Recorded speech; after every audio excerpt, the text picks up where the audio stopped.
sent it back.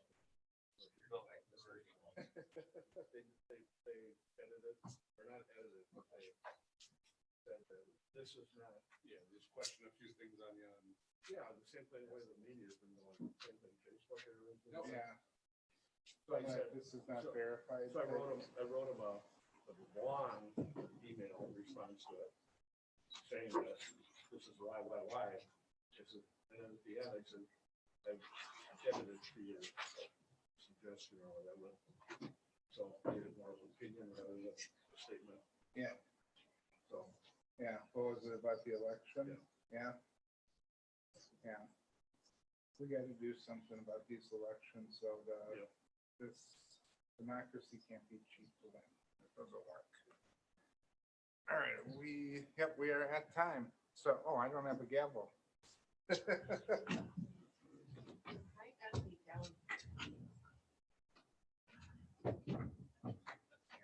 All right.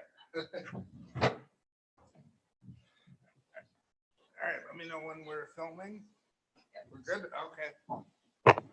All right, I call this meeting of the Washington County Public Safety Committee to order. All right, all rise for silent prayer and pledge of allegiance.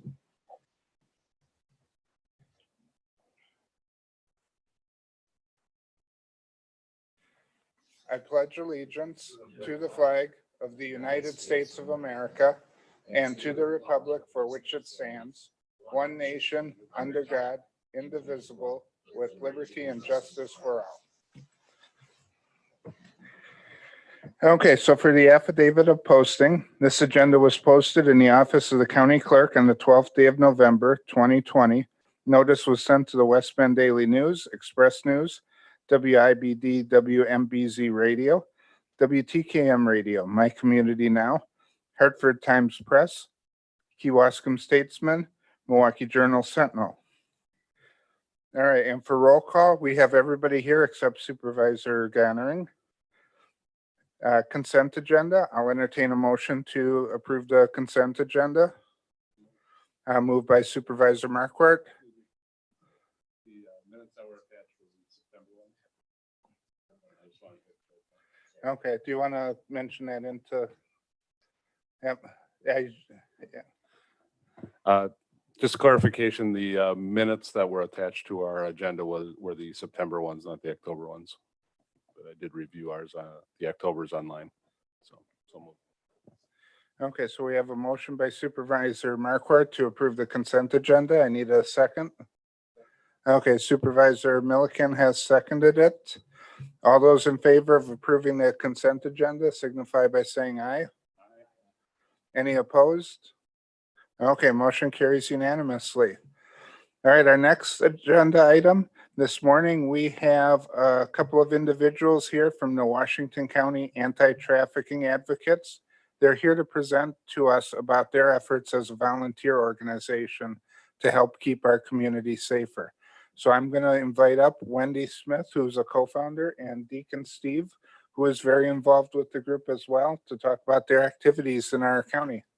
So.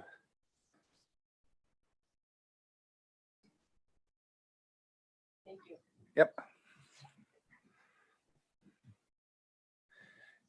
And we are live streaming this, and this will be on the YouTube. So if you make sure you speak into the microphone, that'll all get picked up by that then. Okay. So first of all, I will introduce myself. Well, first of all, thank you for having us. Really appreciate the opportunity to speak to you all. So Deacon Steve is going to do his own thing, which is really important and vital. He's the director of the Franciscan Peacemakers, so a separate organization. And I am involved in this whole cause because of Deacon Steve. So that's how I got involved. And we'll get into that a little bit more, I guess, in a little bit. The message I wanted to bring is several things, I guess. Mostly I want to introduce our group as a resource so that people know who we are and how you can reach out as leaders of the community. People you need to know. Statistics say you're going to come across this topic at some point if you haven't already, whether it's in your own family or someone you know. So as leaders, you need to understand this topic thoroughly in a way that you can give an educated answer if somebody asks you, what is human trafficking? What is sex trafficking? Is it happening in Washington County? What do I need to know about it? And who do we call if there's some issue with it? What do I do with this information if you have a situation? So this is important for everybody in this room to know, and then not to keep that information to themselves, but to be sure to share that information with people. So myself, my name is Wendy Smith. My husband and I co-founded an organization called the Washington County Anti-Trafficking Advocates, and we are a resource to the community. We educate, advocate, and offer resources and connections. So the education element before COVID, we met monthly at the Jack Russell Memorial Library in Hartford. And we would invite speakers to come to focus on many different layers of human trafficking, specifically sex trafficking. And we would have a platform that available for people to ask questions, learn more. Our whole goal is prevention, because once a victim has been coerced or tricked or forced into this life, it's very, very difficult to get out. So it's really important to pay attention to not only what is human trafficking, but how can we prevent it? That's the education part. Now, since COVID, I have done a few online presentations on Facebook Lives. My last guest was Matt Joy. He's the director of the Wisconsin Department of Justice Internet Crimes Against Children and Human Trafficking Task Force. So we did that via Facebook Live. That was interesting. That worked well. But so if you want to get more education, you can follow us on Facebook too. But most importantly, for me, the advocacy element of it, when I do these presentations, I always try to channel my survivor friends and try to remember what message it is that they would want me to get across to the people who I'm speaking to, whether it's one person I'm speaking to or a group of people or whatever. So really important is understanding the victim mindset. And so I'm going to talk about that in a second. So the education, the advocacy, in that element as a group, just so for your knowledge as a resource, so you know, what's advocacy, what do they do for that? Me personally, I have befriended, so a friendship with a survivor is really important in their crazy world. Somebody that seems normal, I appear to be normal pretty much. But just kind of helping them walk through the emotions and the feelings. And a lot of times the survivors I have been lucky enough to be befriended by our past, the initial trauma, and they're kind of moving on with their lives. So that's been a process that's been interesting to see. I've seen kind of the different stages, and it's painful. And as Deacon Steve always says, it's never a straight line, that path to healing. It's very complicated and ongoing. So I try to be there with friendship, connection of resources, whether it be mental health. We did have a paint group, a little art group for survivors for a little while that we would just get together. We had an artist meeting night, and we would just it would be a safe space to talk. And that's really what our group is. It's a platform of individuals. It's a group of individuals who just come. They're non-judgmental. They want to learn more about the topic. Survivors have always told me that they feel comfortable in this group and have been able to feel not judged, but understood, which is really important. So advocacy is huge. It also means connecting them with people, families. There's families who are dealing with people who are being exploited, but those particular people aren't ready to get help yet. So now you got the families who need help, and there's a big gap there in our community. That's a really important part of what, if you ever come across a situation and you know, there's law enforcement is there for certain elements of it, but there's things that they can't do either. And they can't walk hand in hand with them every day.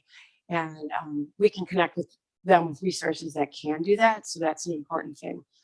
No leader is expected to have all of the answers. So that's why we're here is letting you know that, there's a community here of people who can help you if you don't know what to do with a trafficking situation, or a family member who's dealing with it, or even somebody who's being exploited online, because there's a point. It doesn't all start out. The answer doesn't start out at stage 4. I always say there's a process getting there. So it's the same with trafficking victims, the online exploitation and all of that. And that's a whole nother topic in an hour. And then resources, as I said, connecting with resources. So what I'm hoping you'll get today, just in this short time we're going to have, is understanding what human trafficking is so that you can answer that question educatedly. And you're going to have to learn more than what you're going to get today. We're going to give you some resources, how you can reach out and learn more on your own, because you have to do that on your own. Today isn't going to be enough.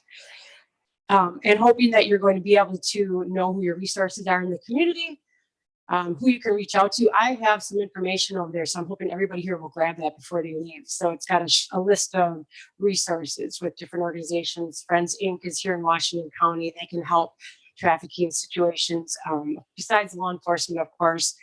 And Deacon Steve is going to talk about his huge contribution to victims and families of human trafficking here in Washington County.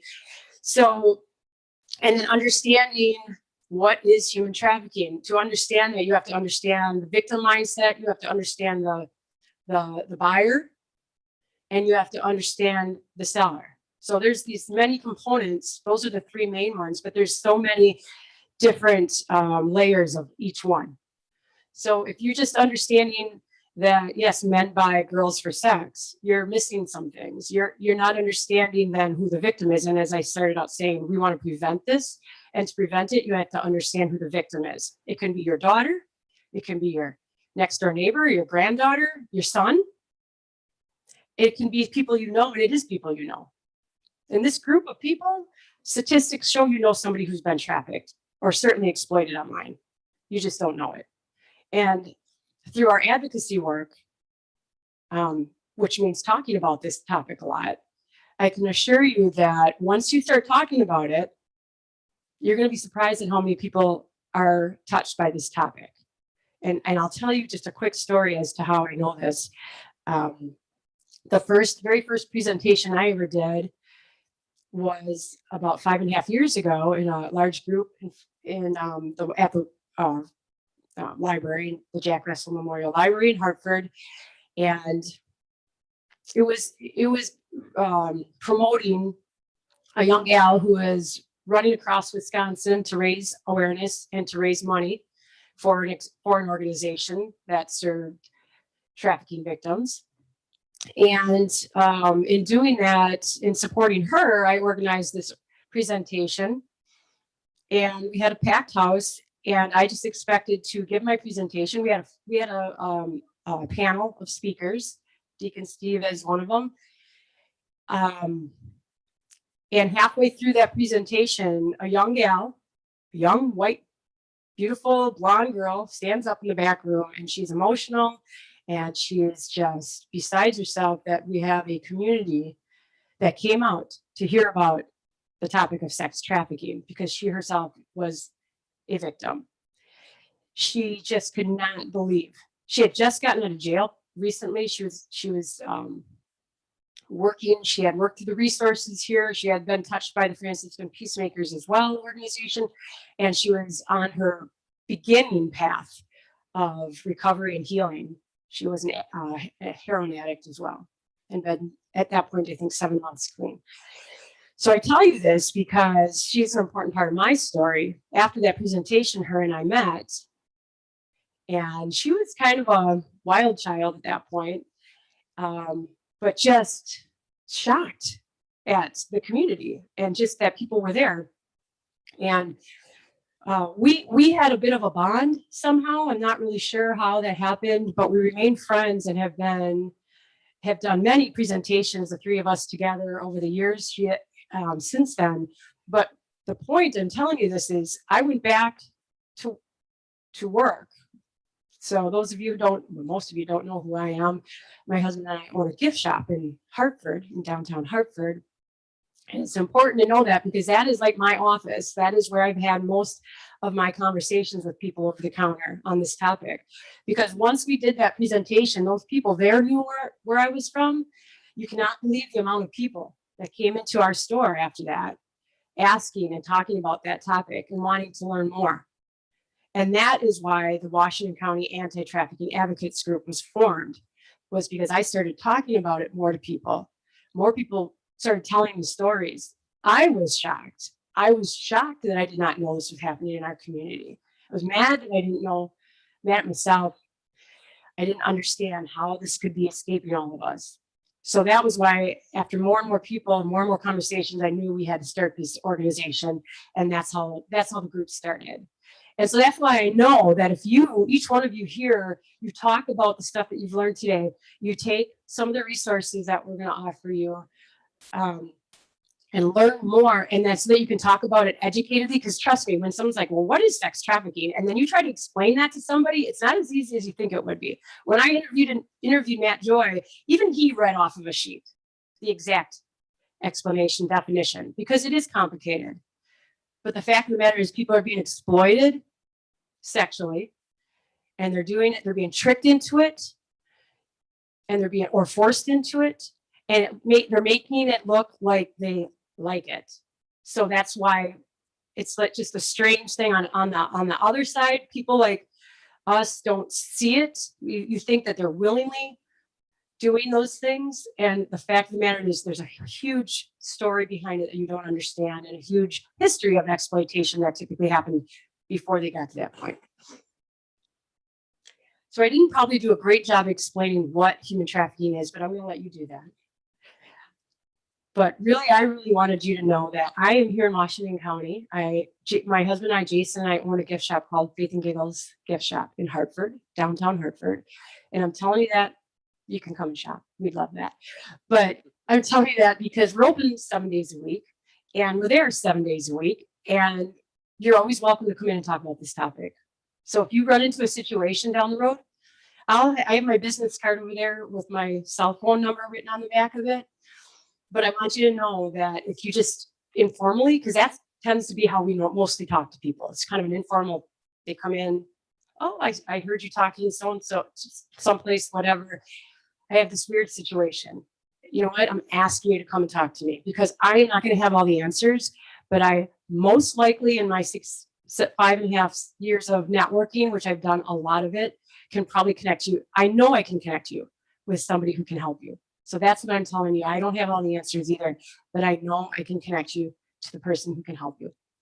So, and from that, I'm going to introduce you to a man who really doesn't need introducing, but I'm going to tell you, he lives right here in West Bend. And even though his organization is in Milwaukee, you're going to be shocked at how much work he does do in this county. And I want you to have Deacon Steve's phone number in your back pocket as well. Because if you come across some situation, that is who I'm probably going to connect you with first. And he will come and he will help you.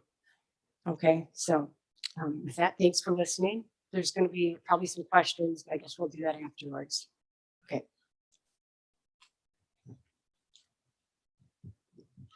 Good morning, everybody. I'm Deacon Steve Kapelski. I'm a deacon of the Archdiocese of Milwaukee. Was ordained 26 years ago, and I'm the executive director of Franciscan Peacemakers, which is located in Milwaukee. We were founded at the invitation of the Milwaukee Police Department to work in neighborhoods in Milwaukee to help create a safe pathway for women who are trapped in prostitution and drug addiction from the streets into living a normal life, however you might want to define that. 25 years ago, the word trafficking was not even used. The idea that pimps were still around was a rarity. But maybe 15, 16, 17 years ago, the term sex trafficking was coined. And we began to see signs of that on the streets of Milwaukee. Now, the women we work with on the streets are women who worked in strip clubs, they worked for escort services, they did whatever, and they find their way to the streets when they're discarded. They are so addicted, they are so used up that their pimps or traffickers don't even want them anymore. And so For our first 10, 15 years, we did just work the streets in Milwaukee. And then about 8 years ago, we created a program for women to stay in housing for 2 years. And we provide employment for them as well. And we oversee their addiction, their recovery issues. But one of the most important things that I've learned over the years in interviewing more than 1,000 women is the role that sexual abuse as a child plays. And when we can treat the trauma, the likelihood of overcoming the addiction skyrockets. And so the women that are in our program right now, we can care for up to 4. A year from now, we're going to be opening another facility to be able to care for 10 women. And so when I talk about Milwaukee, the image of the women we work with, people always say they're women of color. And that's true. But we also work with a lot of white women who come from this county, come from Waukesha County, Fond du Lac County, Sheboygan County. And the women from this county and the other counties I mentioned, they wound up on the streets after their traffickers dumped them or they got away. And so from a period of November 2018 to the end of 2019, I worked with, in some way, shape, or form, 31 women from Washington County who were trafficking victims. We have worked with law enforcement on the federal, state, and local levels to bring women back from trafficking situations. The young woman Wendy was talking about, we were working with the FBI, helped to bring her back from Nashville, Tennessee. And her home is Hartford. We worked to bring women back from the oil fields in the Dakotas who came from throughout Washington County. The FBI was investigating them as trafficking victims. Initially, they were missing persons. And so we do, in addition to our programming, is really working with the victim to try to get them to a point to take a chance on themselves, to understand that they are human, because what they went through, these individuals degrade them. And it's survivors that have taught me, because I go around in pre-COVID times, and I preach throughout the Archdiocese, sometimes up in the Green Bay Diocese down in Illinois as well. And the women teach me that they weren't forced to have sex, but they were raped. The first one that told me that, at the time she was 16 years old, she was from West Bend, she was trafficked, and she told me she was raped by men that she knew. That men were traveling to the Milwaukee area seeking sex with minors, specifically. Trafficking happens here in Washington County. We know of instances where victims have reached out from hotels and hotels in Hartford and here in West Bend. And every time I think I understand everything that's going on, I don't. For the last 2.5, 3 weeks, I've been in Dane County, Dodge County, Walworth County, Sheboygan, Manitowoc County, interviewing victims at the request of law enforcement, social service agencies, or other survivors who are trying to help the women get out. And we just brought a woman in from Manitowoc County who was trafficked through Sheboygan County, through Washington County, by her accounts. I can't say that it's absolutely 100%. But there are some in social service agencies that say they probably can back that up. So what seemed quaint 25 years ago, working with women on the street in Milwaukee, it seemed simpler, has gotten very complicated now. And we are one agency. We have a staff of 5, which includes a social worker. But the problem is growing exponentially. We had thought when the state had shut everything down, we had thought our life would be easier, the streets would be less filled with prostitution and problems. If nothing else, it went up. and the FBI began to really start taking a look. We would travel with the FBI into the street to see what's going on. And we're looking for certain individuals as well, sometimes juveniles. And one of the agents came up, he said, you know what? All these men are out here because they're working from home now. And there's nobody holding them accountable. And they would run these license plates, and they come from everywhere. And very few from the city of Milwaukee. And the places where prostitution happens in Milwaukee are thoroughfares for fast getting into the city of Milwaukee from Waukesha County. The women know it, the guys know it, law enforcement knows it, we know it. And it just doesn't end.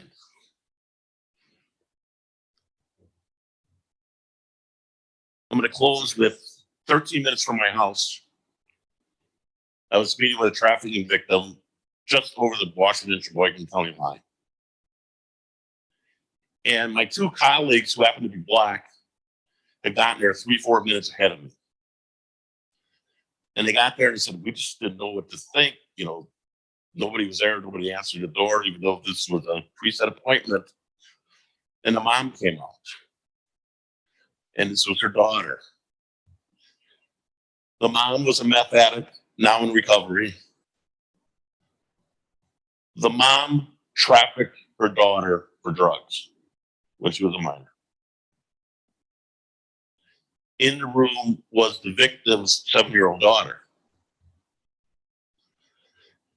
And the 7-year-old daughter, you can just see this is going to be a generational problem. And she reaches out to my colleagues just for somebody to hug her. The mom and the victim are sitting there trying to get their lives in order, and this child is suffering. So this stuff is just going to keep surfacing and surfacing. I don't know how bad the meth problem is in Washington County, but from what I learned from investigators in Sheboygan and Manitowoc County, they said, look out. Heroin, we know. Crack, we know. So my experiences with sex trafficking goes hand in hand with drug trafficking. And my recommendation to you as a body, to the sheriff's department, and to any department of law enforcement in the county, and I know what I'm about to say, is putting more burden on law enforcement people. But training is so vitally important that they're trained to look for the signs as they're doing whatever investigations they're doing. And there's been success with training in identifying these people. I thank you for the opportunity to listen to Wendy and I this morning.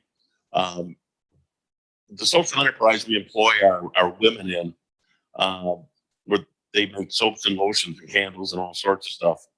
That's how I got to know Wendy, because Wendy and her husband took a chance on selling our products in Hartford. And that became the conduit. Wendy's a member of our board of directors. I do whatever Wendy asks me to do. Sheriff Schulteis has sent pictures to Wendy. Wendy's given them to me. We've located young women from Washington County because of people going to Wendy. I wish I could tell you they're all doing great. They're not, but some are. Some are. And it's just another struggle on top of a monument of struggles. Thank you so much. All right, thank you, Deacon Steve and Wendy. Do we have questions for Wendy and Deacon Steve? And I welcome anybody in the gallery as well if they have questions that they want to ask.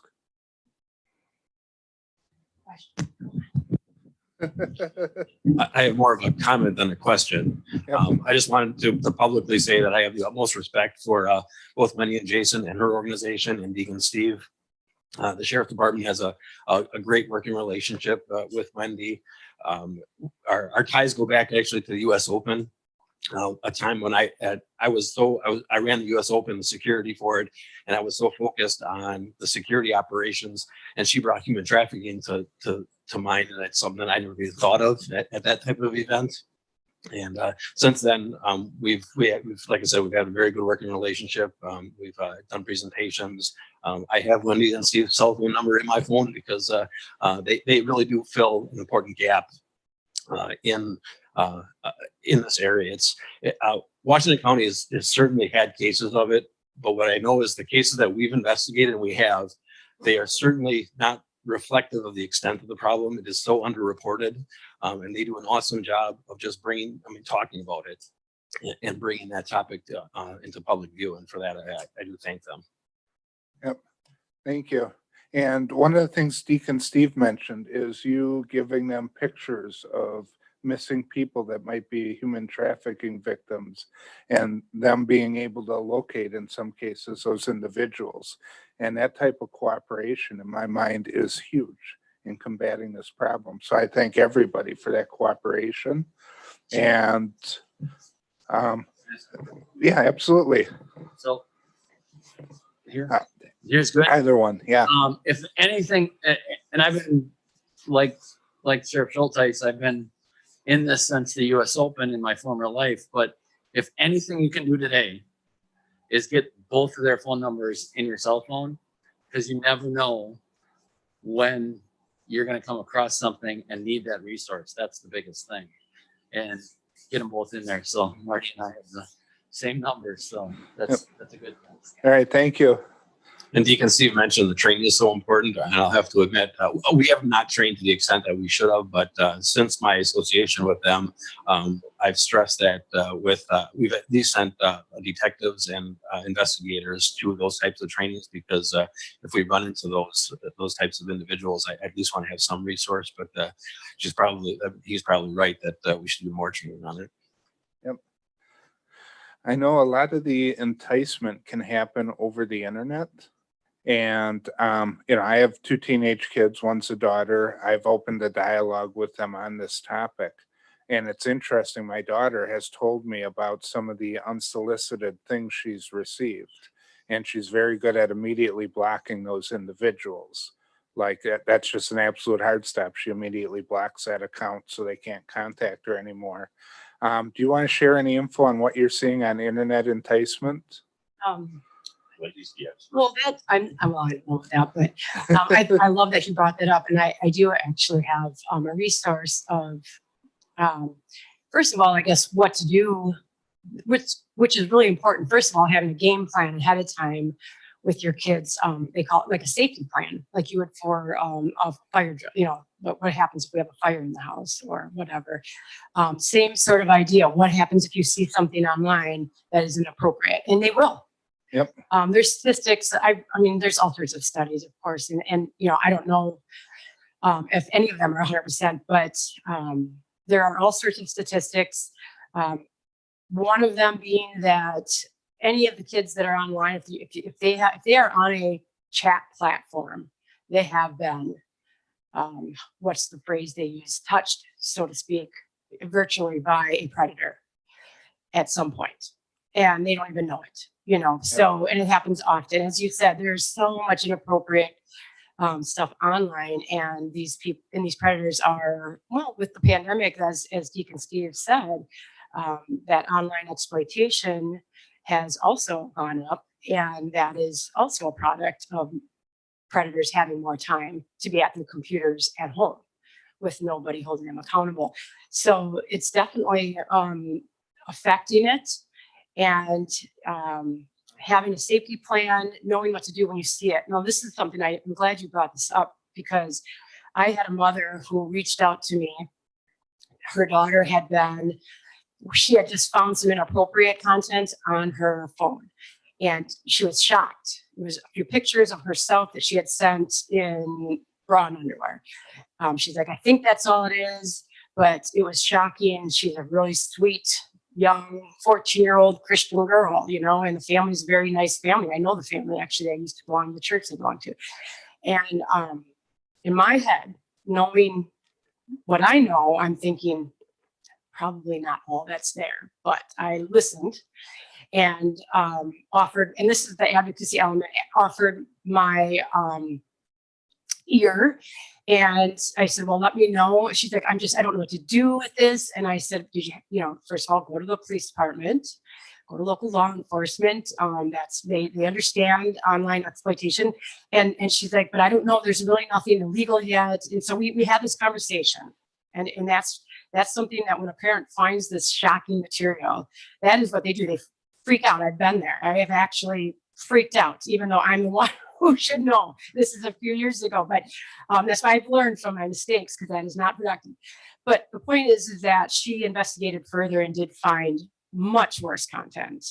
And so then we talked about, you've got it. So then law enforcement did get involved, and I suggested certainly calling the cyber tip line.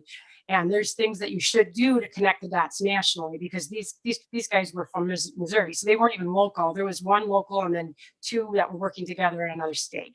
So she's not the only victim. So it's important, again, to know the resources. So when somebody's saying to, oh my gosh, my daughter, my son, my whatever, that you can say, you need to call your local law enforcement, or you need to call and cyber tip line. Here's what you need to do.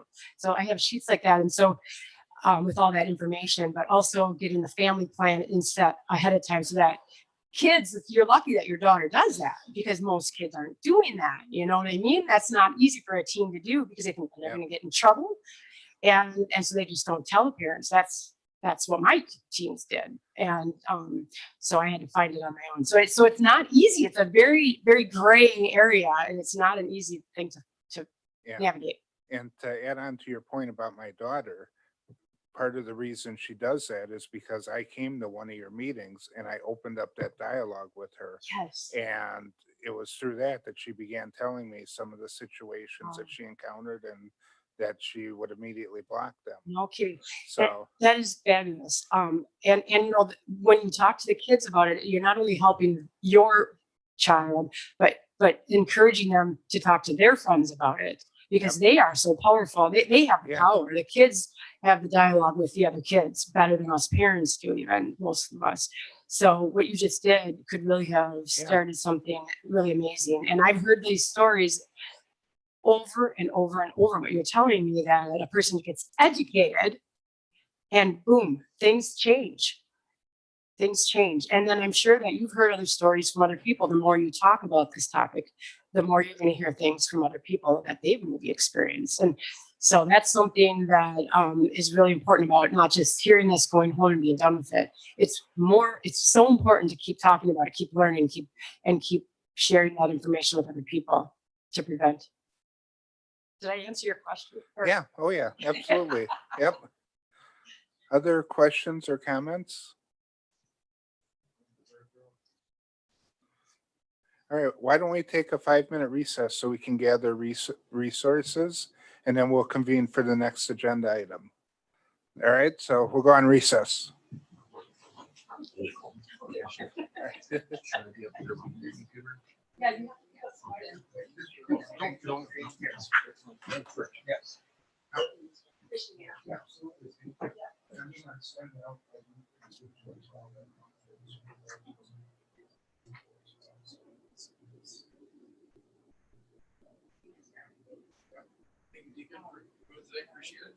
Yep. Absolutely.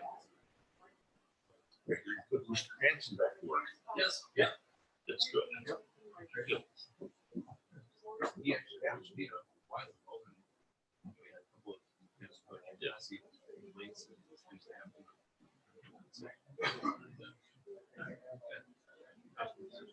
Yeah. Oh, I preached at all years about months ago. Oh, gotcha. And so that was fun. My wife and I, we were the ones that did an assessment for Mark, whether it's competent to enter formation. So that's how I got to know him way back when. And he's involved in some of the things down in Milwaukee, and he will be getting involved in this expansive of our programming, because he works with another person that we both interact with, that we really should be making a big, have long-term impact by 2022. And we're already kind of eyeing it to 2023, 2024 for another expansion. I think we're either doing a good job of education and people are coming out of the woodwork and saying, you know, this is me, or the problem is growing so much. One of the detectives I've been working with in Milwaukee, and I meant to mention this, in 2019, he had 65 investigations going. And half those investigations involved young women out of this county. And he just, How do you think they're recruited? Is it online, but in woman, a couple of women we brought back from the oil fields. We live bars in town here in Hartford, Germantown. She washed them, and just it's a growing process. And these guys are pros. They're what I call amateur psychologists, and they can spot somebody who is, you know, that's what I'm looking for. I only do this for a living. Vulnerable, thank you. And so it starts out as this, you know, boy-girl relationship, young man, young woman relationship, and he gets her to a point where she really thinks he cares about her, and then boom, starts putting pressure on her. And you know, part of the tactics, and I don't know if this came across in any of your investigations here, but part of the tactics are these guys really get to know the family members real well. And then when he's really pressuring her, he'll say, you know, you do this, and he'll have somebody outside her sister's house. We will kill your newborn niece, nephew. And we see this a lot.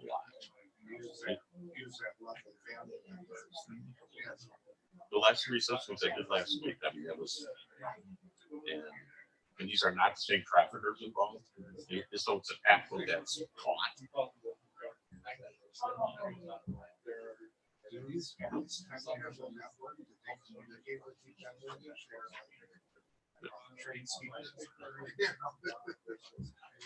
So when I began learning about this, when I went to a conference in Baltimore back in like 2005, there seemed to be an East Coast network, and that network actually worked to keep the women off of drugs because they were worth more.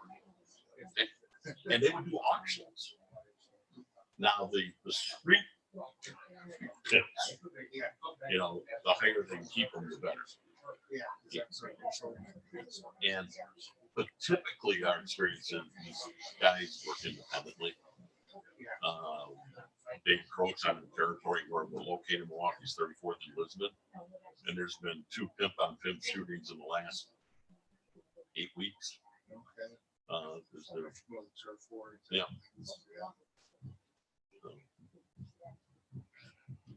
I'm doing exactly what I dreamt about at 7 years old. We think so. We think so. Thank you for that. I didn't realize it was in West Bend. For some reason, I just assumed you were a Milwaukee resident because you were doing so much work down there. My wife and I got married and moved up here 6 months after that, so we've been up here 43 years old. No, we were always hiking and catamaran and everything else.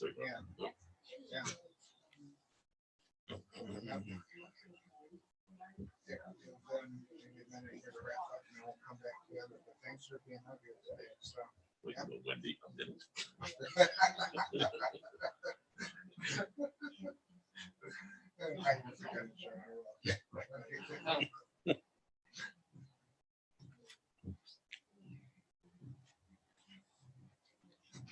So you guys have signs of that going here?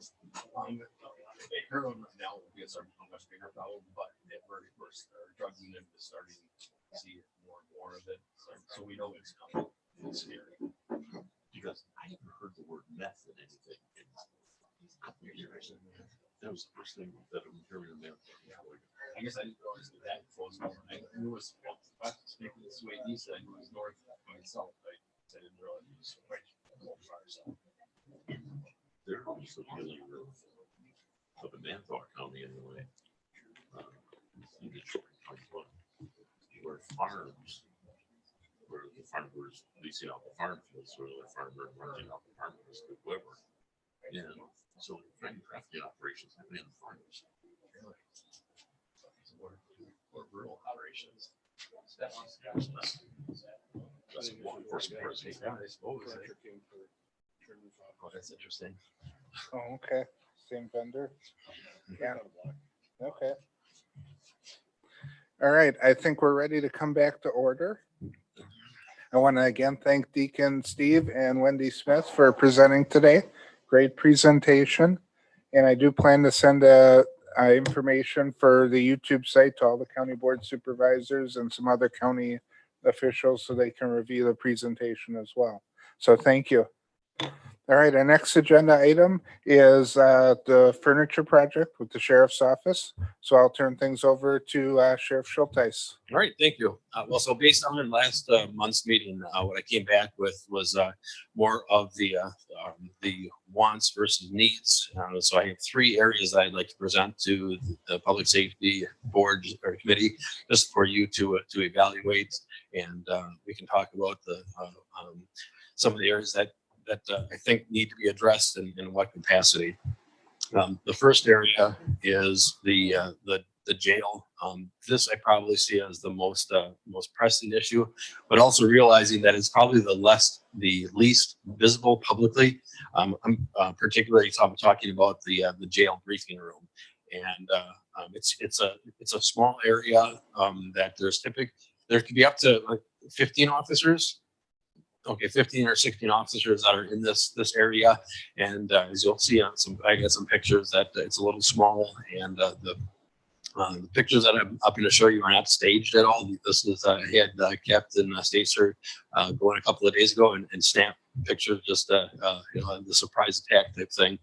But you'll see that there's really still no uniformity to furniture in this area. It's we've been scavenging the surplus county furniture area. If we find a chair, we take it in. And a lot of the stuff dates back to the 80s, and the folding table that you'll see, I'll go forward. And to see the folding tables are, they're just residential grade type stuff. And I'm not sure there's a single matching chair in the area. So this is one of to me, although it's not visible to the public, I think it's one of the areas that probably needs to be addressed sooner than later. And one of the things that I'm going to propose to you is this area. It doesn't. Maybe some other pictures here. The picture is being taken from the back of the room, so this is the side of the room that we're talking about. One of my concerns is that one of the options that we were thinking about is there's the wall that the door in the upper left-hand corner. That is a hallway that goes that is really unused space. So one of the things we were considering was actually taking out that wall and being able to utilize that entire hall, adding another 3-4 feet into the briefing room, which would really give us a little more space. That's a separate line item that I broke out in costs that we can talk about if you think it's a good or bad idea.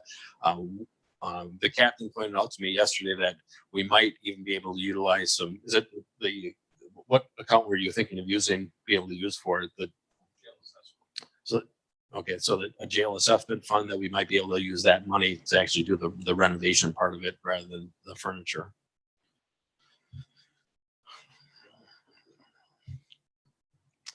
And this is the corner of the where literally all 67 correctional officers converge for the mail slots. We'd like to have in the back corner up there that you'll see there's a cubby hole. We'd like to have that as part of the integrated mail slots rather than just sitting at the table. It seems to be a better use of space. And at the end, I'll go through what the costs are in each area. But this to me is probably the number one priority to me. The second area is the patrol sergeant's office, and this is probably one of the most visible areas within the department.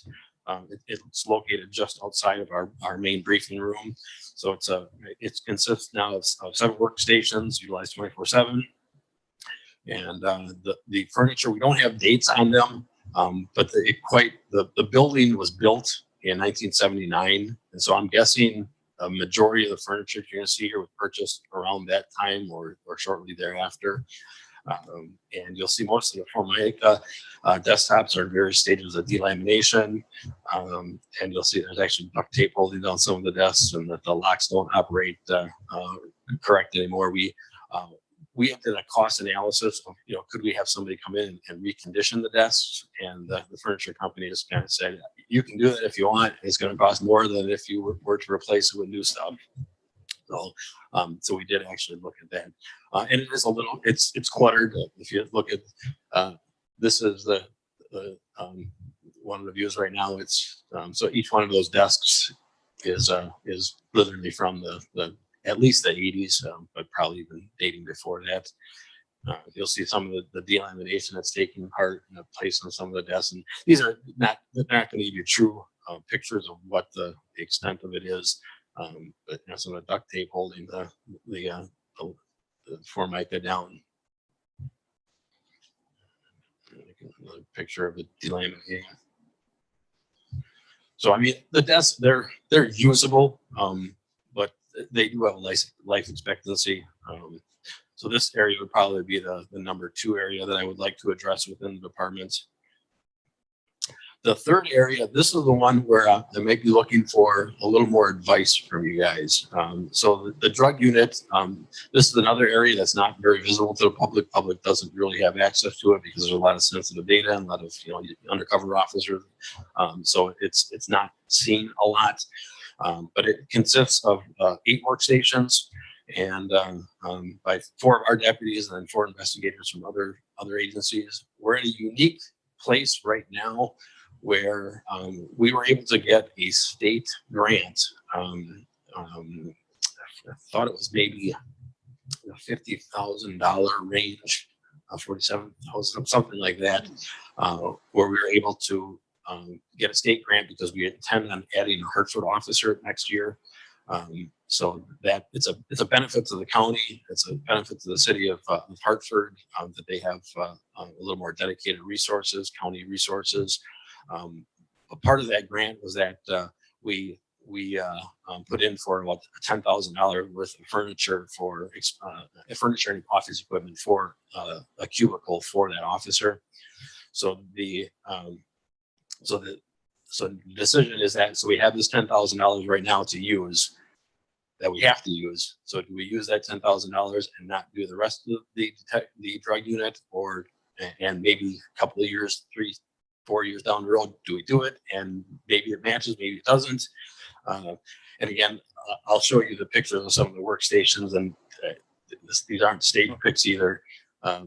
You'll see it's chair pretty beat up though. There's a chair, the orange chair, so you can barely see the corner of it. That's literally from the 70s ish. I don't know. That chair looks in perfect shape to me. Well, I did mention this at a staff meeting yesterday, and they are pretty comfortable, those particular ones, but they've seen They get their wear. Yeah. Yes, yeah, that's exactly it. So right, it's probably like a good pair of tennis shoes. So that's one workstation. Yes, yeah. This is another workstation. What I wanted to point out is and if you look at it, that's how they're securing the desk drawers and lower the big filing cabinet. There's a padlock that they screwed on to keep. I don't know if it's our buy money. I'm not sure exactly what's kept in there. Yeah, so it's just getting tired. It's not the best. This picture, it doesn't, I mean, the cubicles that the dividers that we have, it doesn't really show the condition of them real well, but what all those are, we didn't buy anything new up there at all. This was all stuff that from other county departments that when they wanted to get rid of it, we scooped it up because we're trying to get the best life out of it. And we've had, Bruce, how long has that furniture been up there? Do you think the cubicles? Okay, so it's been up there for years, and it works, but there's much better stuff out there. That's the final, just another picture. So this is the cost estimates that we had a furniture committee come up with what we thought were worked with jail interiors, GLB interiors out of West Bend. We had very, very good luck with them. I mentioned that in the last committee report. But that breaks out the costs of the sergeant's office, the patrol briefing room. That renovation, that's the 7,000 that conceivably could come out of the jail assessment as well. So we don't necessarily have to budget for that. And the big question to me is how you would like to see us proceed with the drug unit. So the total drug unit, we got that quote in December of 19. So we added on 5%, just assuming that the price would be a little higher in 2020 or 21. But that 49.9 is for the entire drug unit, less that state grant. So if we did, so it'd be 39,900 for the entire drug unit, including that state grant. And I guess that's kind of the discussion I'm looking for, is if you think that we should do the entire drug unit or just that small, the one cubicle area. So yeah, the bad news is so it's 94,000 minus the state grant, so it's 84,000, maybe minus that 7,000 ballpark area. So that's my pitch to you guys on the wants versus the needs. There's the proposal that you were given in like one of the county board packets. I mean, that went through and did all the furniture throughout the entire department, training rooms, all the offices, and there's still furniture here. Some of the lieutenants that I didn't include in there, they have some of the older furniture too. But it's one person using that room versus many people. So I think that should be addressed at some point too. But the areas here are more common areas that multiple employees use at the same time. Okay. And So- the other question is, I'm not sure exactly how the funding of this works, because what happened, if you recall, I had 55,000 in my budget for next year that I was going to just do stuff in small chunks.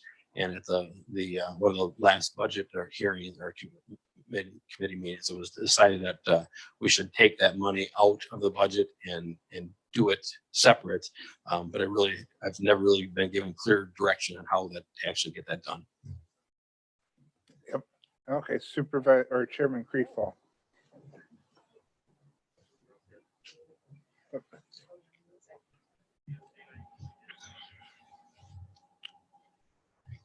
Okay, question from Margie. This is besides the grant, most of it's going to be through the CARES Act funding. So technically what's happening, the CARES Act funds that are being passed through from the state cover our public safety wages for this year in 20.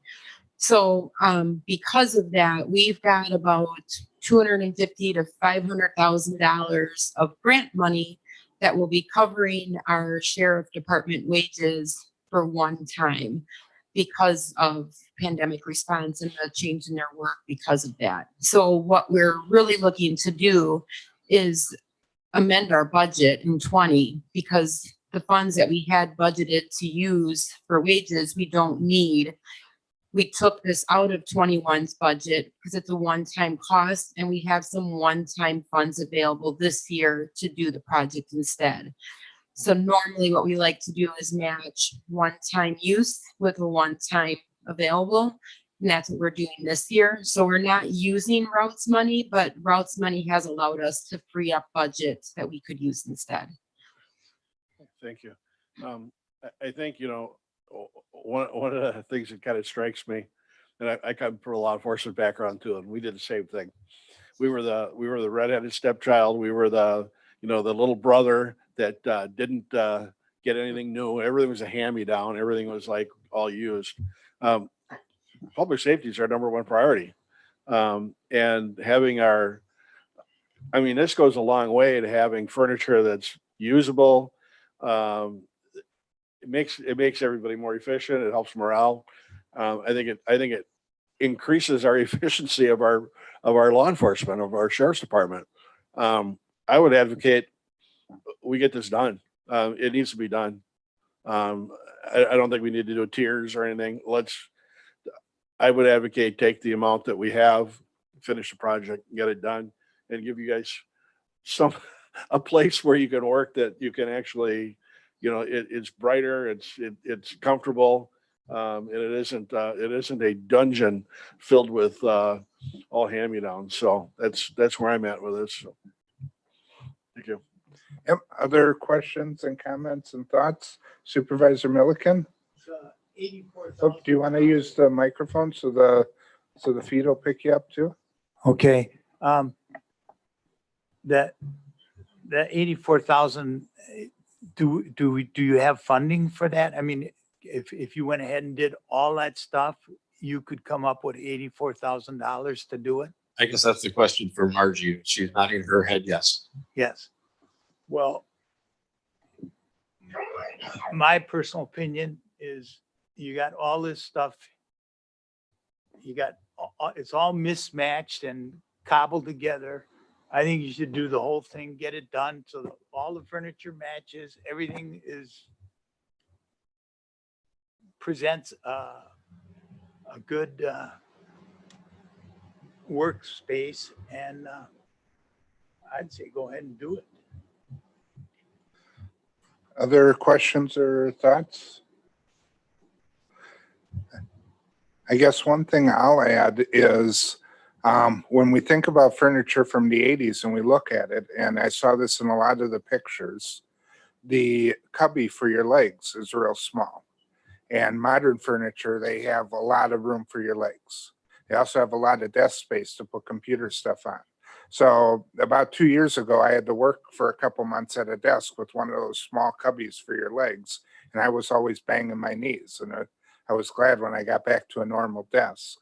And then you think about with modern computers, it used to be you had a telephone and a typewriter and you had some space to write at.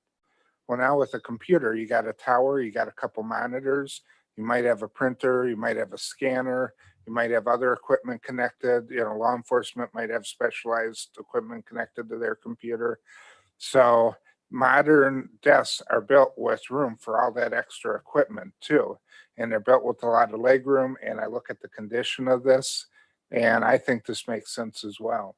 So I would entertain a motion to approve what's presented on the screen there, the 84,000, since that's what Sheriff Schulteis is asking for at this point.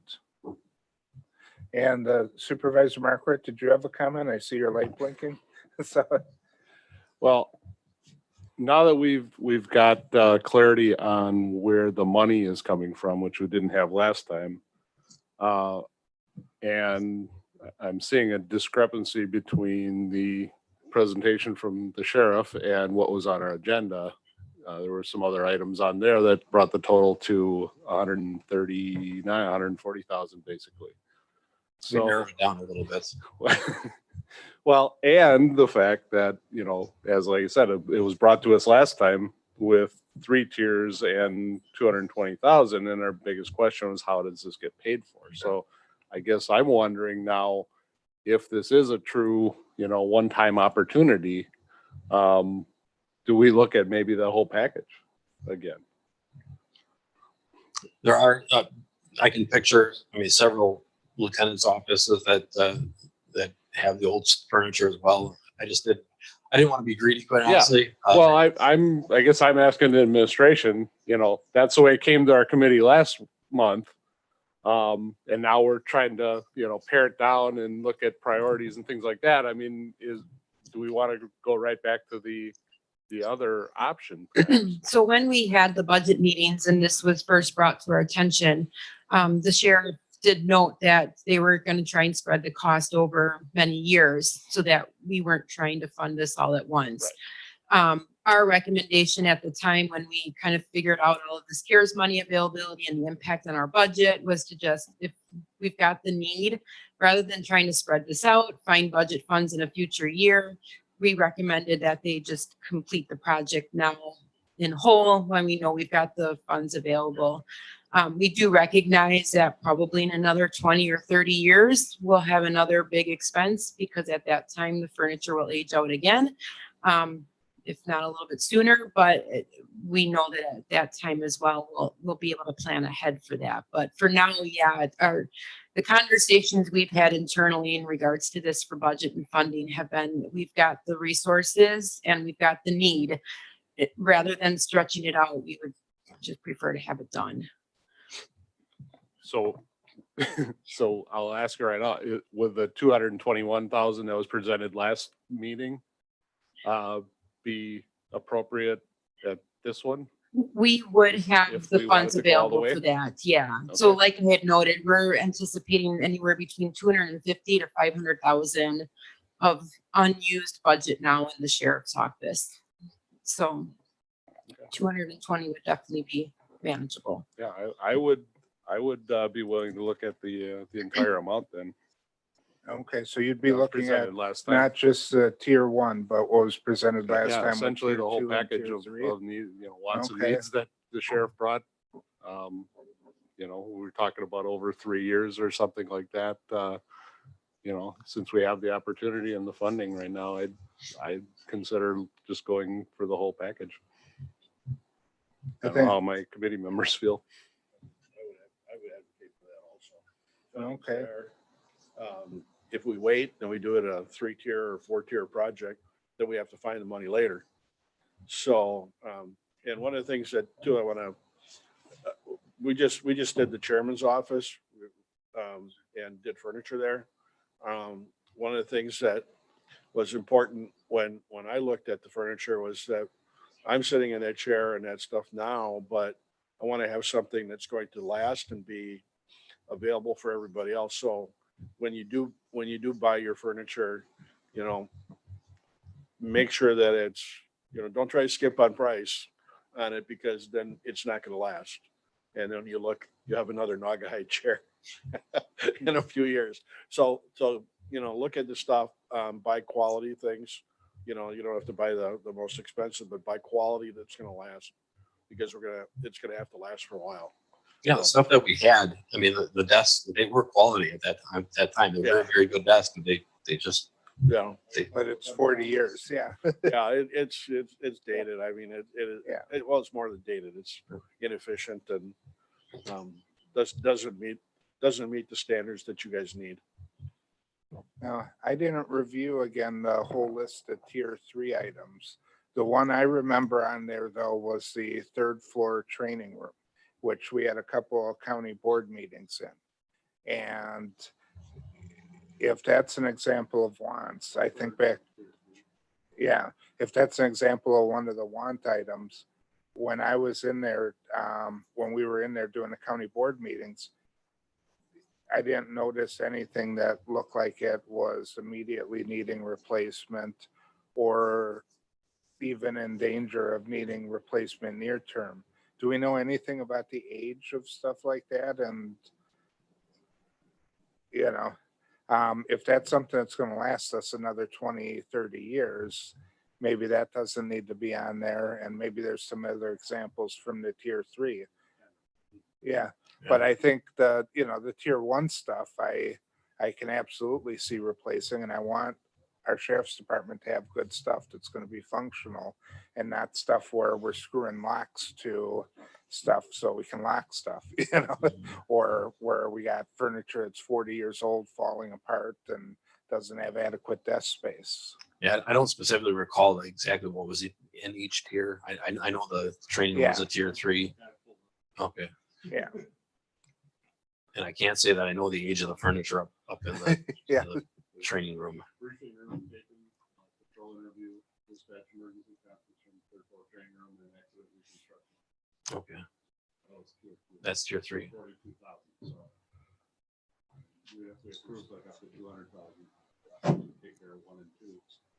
Yeah. Description of kind of what they identify. Yeah.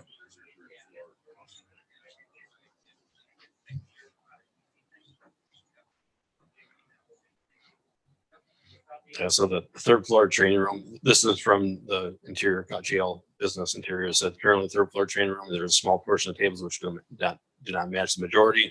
JBL business interiors provided a quote for 12 matching tables, as well as new chairs, 62 for the entire room. Okay, So that, quite honestly, that would be even of tier 3, that would probably be the last area of tier 3 that I think that is really more of the want versus Yeah. the needs. But like the dispatch, some of the other things, I would still advocate for, the accident reconstruction room, dispatch emergency conference room. Those are, those seem reasonable to me as well. But I would agree with you that probably there's some life left in that area upstairs. yeah. What else? Other comments, thoughts, questions? Supervisor Milliken? I think we should do it. I think we should do it all. If we get the furniture all look alike, so it doesn't look all patchworked and mismatched and stuff. I think they should do the whole thing, do it now. Everything will match, everything will go together, and it won't look like a hodgepodge office. Okay. Well, I guess at this point I see the comments winding down, so I'd entertain a motion.